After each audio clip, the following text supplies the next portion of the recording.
Hello and welcome to a quick flight safety update for Oxford University Air Squadron and 6 AEF. Obviously a lot of us are still working from home, but we're returning to flying imminently. We're starting to get the DCFs back on board, DFCs back on board. So I just wanted to give a quick update, sent it out via email for the students and for the AEF cadre. Mostly this is because Group Captain Sharrock has released 3 key documents, which I will be releasing to you on PDF. But I just wanted to talk through some of the key human factors themes of these 3 documents. Obviously, those on the AEF with their regular human factors training with Pete will be all over this, but it's just an update for them. But also it's continuing the human factors education for our UAS students. So if you have any questions about some of the human factors stuff, feel free to contact Flt Lt Alan or myself, but we will have a human factors training event once term restarts.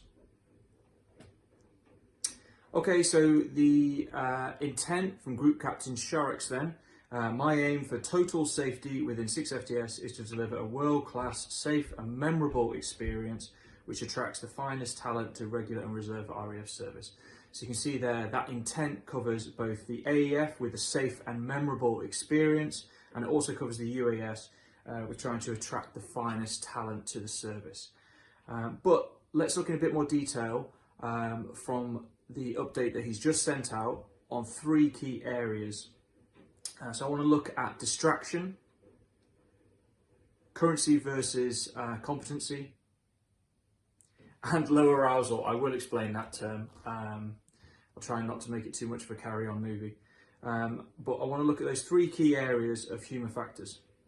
So what is human factors? Most of the 2nd and 3rd years have done some human factors training with me and Flight Attendant Alan.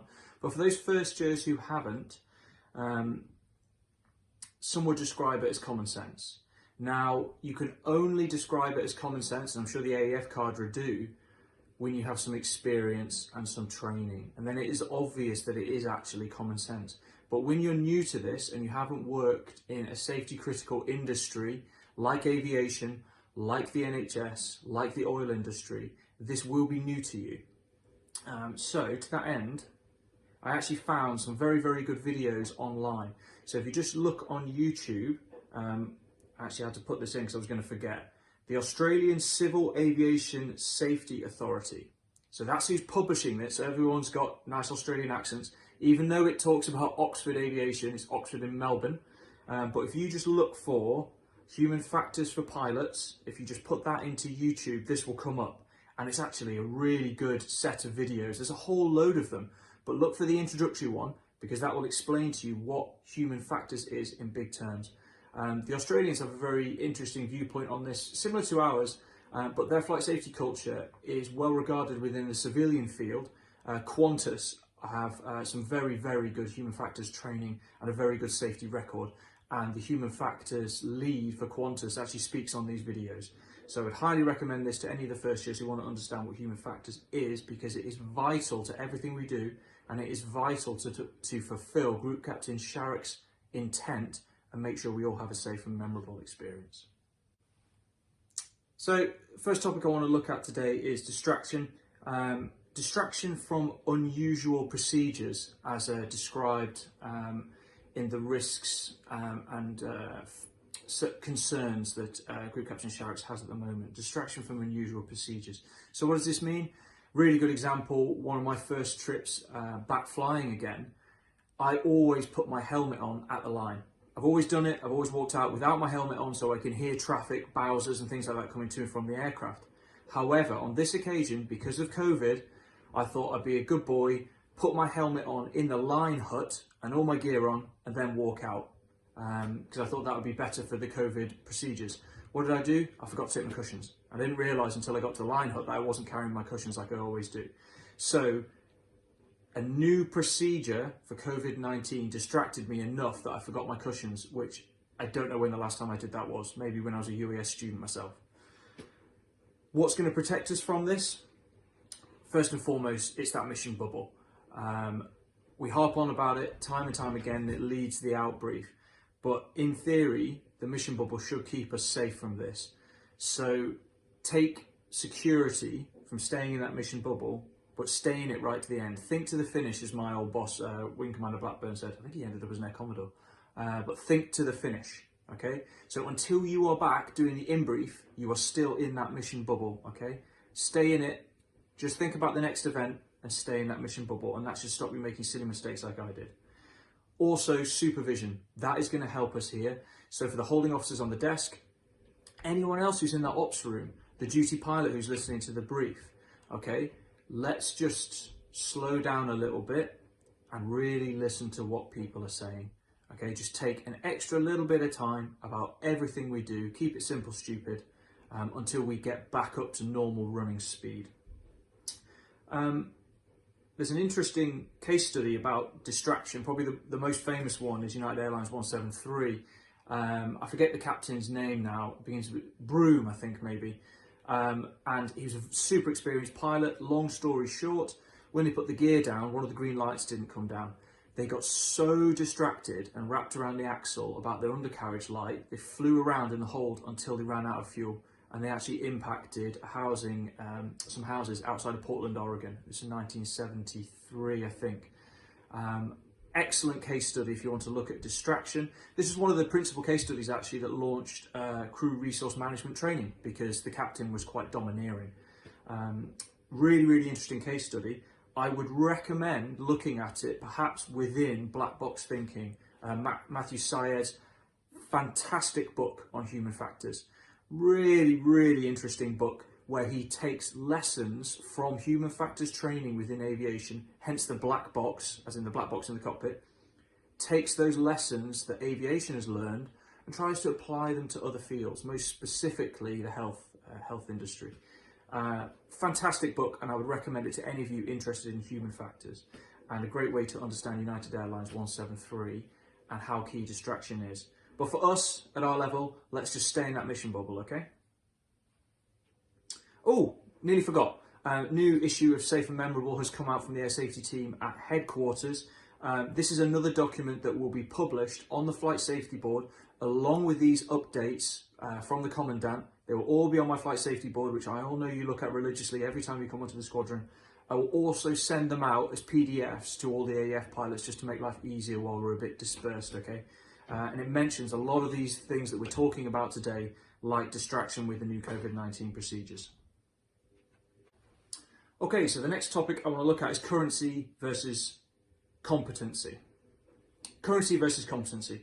So this is something that military pilots and those from military background in the AEF are all familiar with. We all want to fly more, but because of limited availability of aircraft, because aircraft are away on deployments, you don't get as much flying as you would want to. So it's really important to know the difference. What is currency? Currency requirements are laid down in 6FDS orders, and you'll become more familiar once you reach the solo phase for the UAS students. All the AEF pilots are aware because they have their currency checkerboard on stars. And when they check in to go to fly, the student on the desk, the holding officer, and the duty pilot will check that they are current. So you should see lots of green when they look at all their things like, is their medical in date? When did they last do their landing? Was it within 45 days? When did they last do a spin? These are currencies. Now, the big gotcha here is knowing the difference, okay? Just because you are current, because you've had one landing in the last 45 days, does that mean you are competent? Interesting statistic from the AA. They surveyed thousands of people and discovered that in the UK, 80% of male drivers think they are above the average in their ability to drive. Now, statistically, that is impossible. I know we're much more interested in statistics now with COVID-19. Dr. Spiegelhalter does some great stuff online if you want to look into statistics. But needless to say, that statistic has to be bollocks. Okay, 80% of people cannot be better than the average, because the average will change. What that implies is that people think they're better than they actually are, and that's dangerous. So you have to know the difference between whether you are current and whether you are competent. And in our return to flying post-COVID-19, some of us will regain currency. The argument would be, have we regained competency? And that's something we need to keep an eye on. So what's the solution for that? Obviously, to know if you're current, you must stay on top of your stars. All of us are a little bit guilty of admin crimes, and statistics that we know are current, we let them slip into the amber or the red. That's not acceptable anymore, because we really need to keep an eye on this. If your medical has been renewed, you must make sure that Shuggy and the ops staff get that date to make sure that your stars is green, okay? The duty pilot is going to be hot on this now. If there's anything other than a sea of green when they look at your stars, you ain't going flying until you can explain why, okay? Mutual SCT is our best weapon against a lack of competency. Something we perhaps haven't done enough of, but whilst we haven't got cadets flying at the moment, a great time to do it. So let's get up in the air with each other. We're not checking each other, we are just flying together and benefiting from each other's mutual experience, okay? Mutual SCT, great weapon for the AEF. What can the UAS do? Not quite as easy, but use those 7 Ps. Prior preparation and planning prevents that performance, suboptimal performance, but with a P. You do that, okay? Put the work in before you arrive on the squadron. We don't know when we're going to start flying again. However, Bex and Daisy are looking at running a virtual ground school and using me and the boss to do this for them. We're going to run various events, because when we are authorised by the Commandant to return to flying, we must hit the ground running, okay? And I don't want to be waiting because you don't know your checks. So take the time now to use the app that Whirly made to learn your checks. We're going to use student videos up on YouTube on certain topic areas, but we're going to do as much work as possible, and that is a good way for you students to try and battle that currency versus competency challenge that you've got ahead, especially for those of you who are a bit further on in the course and you've already got your navigation wings. You're not going to be at that level. It's going to take you a while to get back to that, even though you are used to having breaks in your flying with your studying. A really interesting document, actually, that shed some light on this is the Air Accident Investigation Branch's annual review from 2017. They went through a lot of small aircraft incidents of loss of control, and they decided that an awful lot of these incidents of loss of control were from people with hours between 200 and 2000. Now, interesting, because they were saying that there were few incidents where people lost control attempting a PFL after an engine failure or during aerobatics. There were less incidents with people with very low hours, with less than 200, going under training. Now, it's a long study, and I don't want to dumb it down, but I'm gonna. It's because when people are under training, they focus, and they're working so hard to do the basics that they're constantly focused the whole time.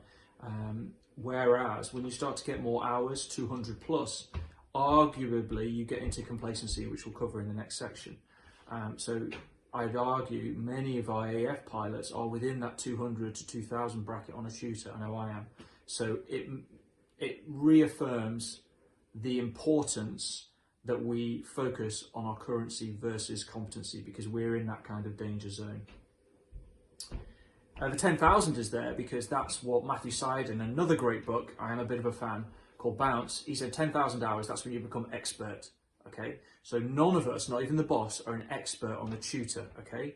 And we should all remember that. We should never be complacent because of that fact. Oh, and for the students, you might have to think a bit more creatively about how you can get some competency back. And do you know what? If all you can do is play some computer games and play on my PlayStation VR with Ace Combat, that is going to help. At least it gets you back into up, down, left, right. Okay, so anything you can do to prepare for the day we're reauthorised to start flying is a good thing. Okay, the last section I want to talk about is low arousal. So low arousal, and is it more prevalent on the AEF than the UAS? So in terms of flight safety, what I mean by low arousal is a mundane or boring task that does not engage a great deal of your brain. So to put it in context then, from some of the concerns that Group Captain Sharrock has at this time in terms of flight safety, the task of flying simple aircraft on a relatively simple task could result in complacency. This low arousal state could lead to errors or omissions resulting in negative outcomes. So what is quite clearly saying there, Group Captain Sharrock, is that if we're not having to think too hard, perhaps because we haven't got our competency levels quite well assessed, we might not be focusing as much as we need to, which can lead to negative outcomes. As the Air Accident Investigation Branch summary from 2017 said, in that bracket of 200 to 2,000 hours on a platform, you may have an overly complacent view of your competency. And this could lead you to possible low arousal because maybe you think you're better than you actually are, especially with the lack of recency you've had with flying. So that's why low arousal is a real risk for us. In many ways, we're blessed on the AEF because we have civil airline captains of exceptional high levels of experience and competence and human factors training as well. We also have a cadre of ex-military fast jet pilots who literally strapped themselves to a rocket and conducted air defence in the stratosphere. We have very high caliber guys. Now the question is, are these guys with all these bags of experience, are they more likely to succumb to low arousal states than our stereotypical UAS pilot who is super excited and keen, doesn't know what they don't know, so focuses on every little thing, even if their hair's on fire? Arguably, the UAS student conducting training is a lot less susceptible to low arousal because they're working so hard. And unfortunately, the AEF and people like myself are probably more susceptible because we're in that 200 to 2,000 hour bracket. We may get a little bit complacent, we may switch off a little bit, and God forbid we actually slip outside of the mission bubble completely and get distracted. But I think low arousal is a risk. It's something that as an ISR pilot we were very aware of. In our world, we were often tasked with very mundane surveillance taskings that would involve staring or listening at the same thing for many hours, often on consecutive days. That's almost the definition of low arousal. You use Haribo and coffee to stay on your game, or amphetamines if you're the Americans. Sorry, that's flippant and not entirely correct either, factually. Shouldn't have said that. So a good case in point from this is, unfortunately, when I was in Afghanistan in 2013, our compatriots on the other side of the line at Kandahar, the Americans who flew a King Air 350ER just like we did on 14 Squadron, and they flew with the Liberty Project, it was called. They unfortunately lost an aircraft, partially due to low arousal. If you Google it, there's lots of interesting investigations and articles related to the incident. But a very experienced crew, not experienced on the King Air, but an EC-135 driver, I think he was. What happened was the Americans took people from other fleets such as the F-22, F-16, F-15, multi-engine platforms like Hercules, and they would do 9 months on the Liberty. 3 months of training, 6 months out in theatre, which was great, but the problem was that you did take guys who were used to very complicated large platforms and essentially put them into a training aircraft. We used the King Air on 45 Squadron before the Phenom for training multi-engine pilots. So it's almost a step down for them. That also could promote a low arousal state. You then get guys to get airborne, look at often very mundane targets, building up pattern of life for many hours, for many days. This could cause that low arousal, stop you to be quite as observant as you need to be, and in Afghanistan, that can really bite you. The weather especially. Tower and Q can come out of almost nowhere, especially at night when we tended to operate. And that's unfortunately what happened to this crew. They got caught in Tower and Q, and the theory is they iced up, stalled, didn't correctly do the standard stall recovery, entered a spin which they never recovered from. And the really sad thing is that there were 3 or 4 incidents preceding this that were almost identical, that weren't correctly identified, weren't talked about, and weren't dealt with. So lots of human factors stuff to come out of that case study, so really interesting. But for us, all that matters is the AEF side of the house and the instructors, we make sure we don't slip into that low arousal state, and we focus on every little thing we do, keep it simple, one step at a time, until we're back to the competency levels that we were at pre-COVID-19. Okay, that's what I've got for your human factors update. As I said, I'm going to send out a PDF with all of the documents from Group Captain Sharrock's. I'll send out Safe and Memorable, the PDF from the air safety team at Cranwell. and any other bits and bobs that I think are relevant to this. Any questions, please feel free to contact me, and we'll open this up for further discussion. Okay, thank you.